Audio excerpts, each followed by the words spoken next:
News express live में आपका इस्तकबाल है। मैं अब्दुल वहाब हाजिर हूँ आज के डिजिटल बुलेटिन। एक नज़र आज की अहम सुर्खियों पर। मीडिया चैनलों पर एनबीएसए का सख्त रवैया, चैनलों को नोटिस जारी करते हुए माफी मांगने का दिया हुक्म। दशहरे के मौके पर राजनाथ सिंह ने कहा, चीन से मसला खत्म करना चाहता है भारत, लेकिन देश की 1 इंच भी जमीन किसी को नहीं देंगे। महाराष्ट्र में शिवसेना कांग्रेस एनसीपी मिलकर लड़ेंगे बीएमसी चुनाव। बिहार में लोक जनशक्ति पार्टी की सरकार बनी तो नीतीश कुमार जाएंगे जेल, चिराग पासवान ने कहा। भारत में कोरोना मरीजों की संख्या हो रही कम, 90% रिकवरी रेट हुआ। अब खबरें तफसील से। भारत में टीवी चैनलों के विवादित कवरेज को लेकर जनता में गुस्सा बढ़ता जा रहा है और निष्पक्षता को नज़रअंदाज करने की शिकायतों के मद्देनज़र न्यूज़ ब्रॉडकास्टिंग स्टैंडर्ड अथॉरिटी ने पिछले 2 दिनों में कई न्यूज़ चैनल्स को नोटिस जारी की है। इसमें सार्वजनिक तौर पर माफ़ी मांगने की हिदायतें दी गई है। एनबीएसए ने हाल ही में समाजी कार्यकर्ता सुनियोक्ता बसु की आइडेंटिटी खराब करने के मामले में टाइम्स नाउ चैनल को 27 अक्टूबर तक माफ़ी मांगने को कहा है। इसी तरह सुशांत सिंह मौत मामले में कई चैनलों को नोटिस दी गई है। जियो न्यूज़ और रजत शर्मा के चैनल इंडिया टीवी को 27 अक्टूबर और न्यूज़ 24 को 29 अक्टूबर को अपना माफ़ीनामा पेश करना होगा। इधर डीजीसीए ने कंगना रनावत के प्लेन में खबर शूट करने वाले 9 मीडिया कर्मियों के हवाई सफ़र पर पाबंदी लगा दी है। भारत चीन विवाद में आज डिफेंस मिनिस्टर राजनाथ सिंह ने कहा है कि भारत चीन के साथ लद्दाख में अपने बॉर्डर मसले को ख़त्म करना चाहता है, लेकिन इससे भारत 1 इंच भी पीछे ज़मीन या पीछे हटने तैयार नहीं है। हम शांति चाहते हैं और साफ तौर पर हमारा मकसद यही है, लेकिन चंद ही दिनों बाद कुछ घटनाएं होती है और तनाव जारी रहता है। राजनाथ सिंह ने कहा कि उन्हें पूरा भरोसा है कि भारतीय सैनिक भारत की ज़मीन का 1 इंच भी किसी दूसरे देश के हाथों में नहीं जाने देंगे। पिछले कुछ महीनों से चीनी फौज के भारतीय इलाकों में घुसने की खबरों से दोनों देशों में तनाव बढ़ा हुआ है। फौजें तैनात की गई है, साथ ही भारत ने कई चीनी एप्लीकेशंस को भी बैन कर दिया है। इधर आरएसएस चीफ मोहन भागवत ने नागपुर में दशहरे के मौके पर चीन से मुतालिक कहा कि चीन ने घुसपैठ की तो भारतीय जवानों के जवाब में चीन घबरा उठा।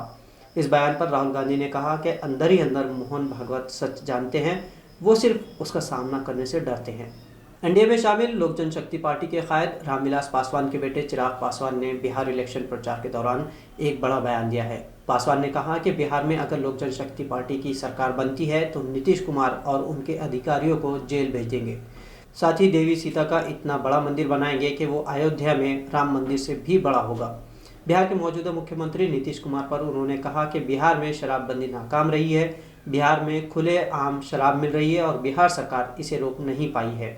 इसी दौरान एनडीए के पोस्टर्स से नीतीश कुमार की तस्वीर भी गायब रही है और सिर्फ नरेंद्र मोदी की ही तस्वीर पोस्टर्स पर नजर आ रही है। इससे एनडीए में भी चल रहे मतभेद नजर आते हैं। चिराग पासवान बिहार में असंभव नीतीश मुहिम चलाए हुए हैं। भारत ने कोरोना वायरस के खिलाफ लड़ाई में एक बड़ी कामयाबी हासिल की है। देश में मरीजों की तादाद लगातार कम हो रही है, वहीं मरीजों की रिकवरी रेट में भी बढ़ोतरी हो रही है। देश में कोविड-19 की वजह से 70,78,000 लोग ठीक हो चुके हैं। इसी के साथ वायरस से ठीक होने की तादाद 90% तक हो गई है। सेंट्रल हेल्थ मिनिस्ट्री ने इतवार को जानकारी दी, पिछले हफ्ते से रोजाना कोरोना से मरने वालों की तादाद 1000 से कम हो रही है और देश में अब 6,68,000 मरीजों का इलाज जारी है। इधर महाराष्ट्र में एक दिन में 10,000 से ज़्यादा मरीज ठीक हुए हैं। हिंदू महासभा के नेता के विवादित बयान के बाद एक नया विवाद सामने आया है। अखिल भारतीय हिंदू महासभा के पंडित अशोक वर्मा ने मेरठ में एक बयान में कहा कि विजयदशमी पर सभी हिंदुओं को संकल्प लेना चाहिए कि वो अगर 100 रुपये कमाते हैं तो उसमें से 20 रुपये के हथियार खरीदें।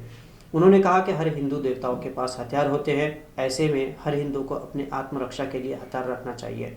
वर्मा ने दाढ़ी रखने के मामले में पुलिस सब इंस्पेक्टर को बर्खास्त करने की भी मांग की है। त्रिपुरा में कोरोना कानूनों पर अमल न करने पर बीजेपी से मेंबर ऑफ पार्लियामेंट सुदीप राय बर्मन के खिलाफ शिकायत दर्ज की गई है। सुदीप गैर कानूनी तौर पर अगरतला के कोविड केयर सेंटर गए थे। सुदीप को एक शिकायत मिलने के बाद उन्होंने पीपीई किट पहनकर कोविड सेंटर की जांच की थी। हालांकि सेंटर में जाने की उन्हें इजाज़त नहीं थी। उन्हें 14 दिनों तक क्वारंटाइन में रहने की सलाह भी दी गई थी, जिसे उन्होंने नज़रअंदाज किया था। लाइटवेट चैंपियन खबीब नूरमगोमेदोव ने अपने आखिरी मैच की रिंग में अपने दुश्मन जस्टिस गेथजे को हराने के साथ ही संन्यास ले लिया। अपने करियर में 29 में से एक भी मैच न हारने वाले खबीब के पिता की जुलाई में मौत हो गई थी और अपनी मां से किए गए वादे के मुताबिक खबीब ने मैच के बाद संन्यास ले लिया। दरअसल खबीब हर मैच में अपने पिता के साथ होते थे और अपने पिता की मौत के बाद खबीब की ये पहली और आखिरी लड़ाई थी। रिंग में चैंपियनों को धूल चटाने वाले खबीब ने जीतने के बाद जस्टिस केजे को अपने मां बाप के साथ रहने की प्यार भरी सलाह भी दी। महाराष्ट्र में शिवसेना बीएमसी यानी बॉम्बे म्यूनिसिपल कॉरपोरेशन चुनाव महाविकास आघाड़ी के साथ लड़ेगी।